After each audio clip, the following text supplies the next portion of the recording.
Folks, I just finished competing in this past weekend's Albany July 4th tournament, one of the biggest Collins Lexicon events ever in North America. It was fantastic, and I definitely plan to do a recap of my own experience. But there was one absolutely unbelievable game on the live stream over at Let's Play Scrabble that demands a full video breakdown immediately. Unsurprisingly, the game you're about to see features the top two seeds going into the tournament, former World Scrabble champion Wellington Jighere and multi-time World Championship runner-up Harshan Lamabadusuriya, both of whom were in their customary spots right at the top of the standings heading into the final day. With the first move, Harshan draws an awkward rack with two Ys. He plays by far his top choice of Hey, but rather than place it here, slotting an A in a spot where tiles like the J and K can overlap productively, he slots it higher on the board for the same score. The E will still allow Wellington to respond with strong overlaps, but slightly less often than the A, and computer simulation approves. Wellington has both Fs and has a strong option of the interjection pfft.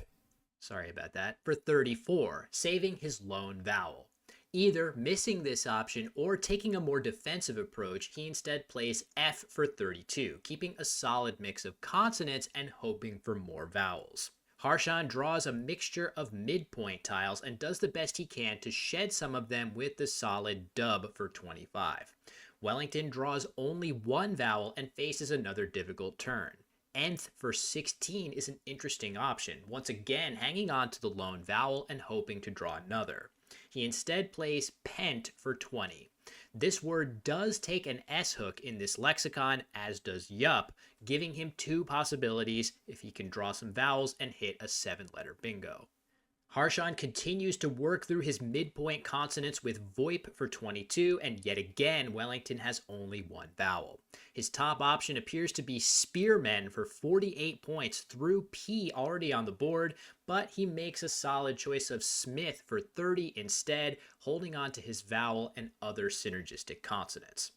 Harshan is happy to see the T of Pent stay open as he can now play the massive Leachate across two double word scores for 102 points, seizing control of the game, but Wellington draws the first blank and hits right back with his own top scoring bingo of Insured for 81. Still, Harshan is in great position with the second blank in hand and a 51-point X-play in Hoxed available. Wellington has reason for optimism himself with a draw of the S and Z after his bingo, and he can play Wheres for 45 here, gunning for a 7-letter bingo ending in S, which will almost certainly play in multiple spots on the board. However, Wheres does close down more of the board at a deficit, so he opts for the more volatile 0 for 50, scoring 5 more points and keeping more of the board open, but at a cost of keeping the W on his rack and exposing the Z to Harshan. Luckily for him, Harshan has very little available through that Z. In fact, computer simulation suggests that his best play here might be to burn the blank and play Gazabo for 45. Burning the blank for a non-bingo play can be painful at this level, and Harshan instead blocks the Z with Zoa for 12 to keep it in reserve. At first glance, it looks like a solid block, with this word taking no back hooks as the plural of Zoan. However, this play completely changes the trajectory of this game. Wellington responds with his top option of Wenge for 26, keeping CNS in reserve. This is typically a solid combination of consonants. However, after Harshan's block, the N has just become much more valuable to hold. That's because there are several 8-letter words ending in Zoen that will span 2 triple word scores, scoring 200 odd points.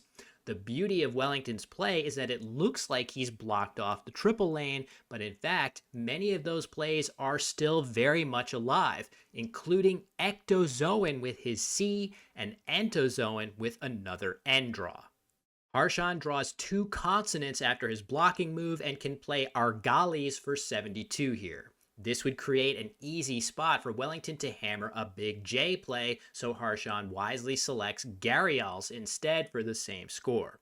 In fact, Wellington does have the J in hand. He could play Juices for 29, holding on to his N in search of a miracle combination on the leftmost column, but he patiently plays the much more standard Gin for 36, aiming to land a bingo with his S's.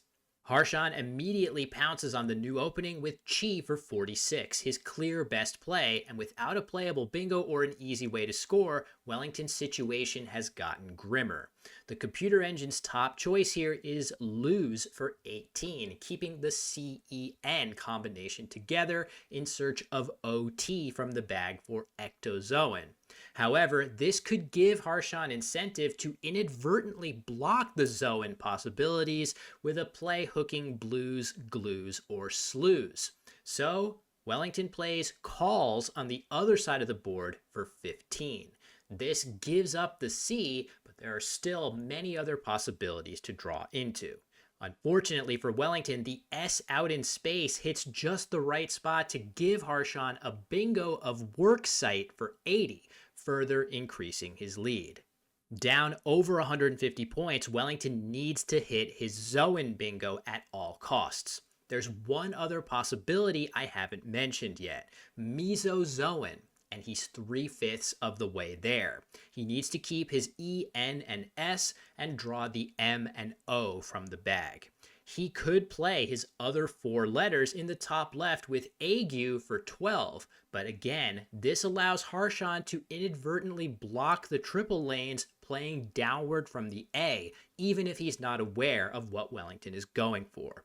The computer engine favors Gu for 13, holding the A in reserve.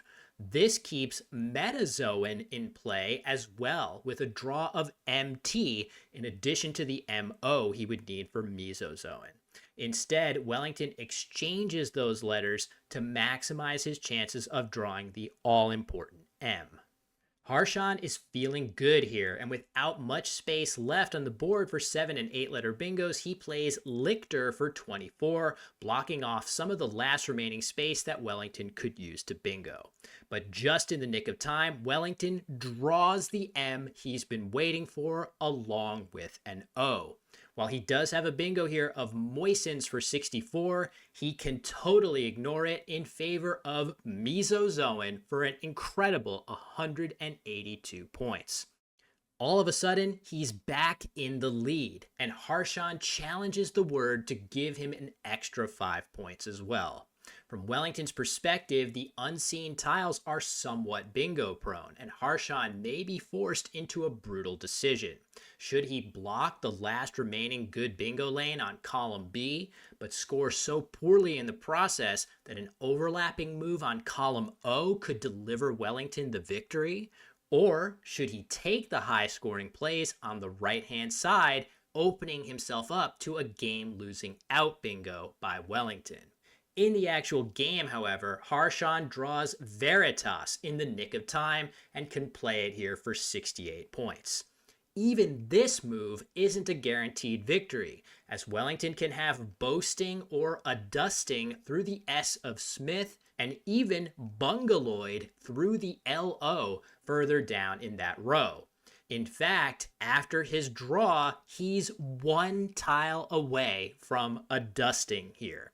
Had he drawn the N instead of a second A, Wellington would bingo out and make one of the most incredible comeback victories in Scrabble history, winning by a score of 550 to 538. Instead, after 2 academic endgame plays, Harshan holds on to win 570 to 498.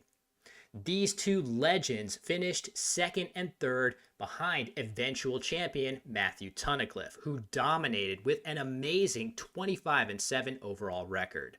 But as soon as I saw this absolutely insane game, I knew instantly I had to make a video about it ASAP. I hope you enjoyed it, and as I said, I definitely plan to recap my own experience at this event, so make sure to subscribe to my channel if you haven't already so you don't miss it.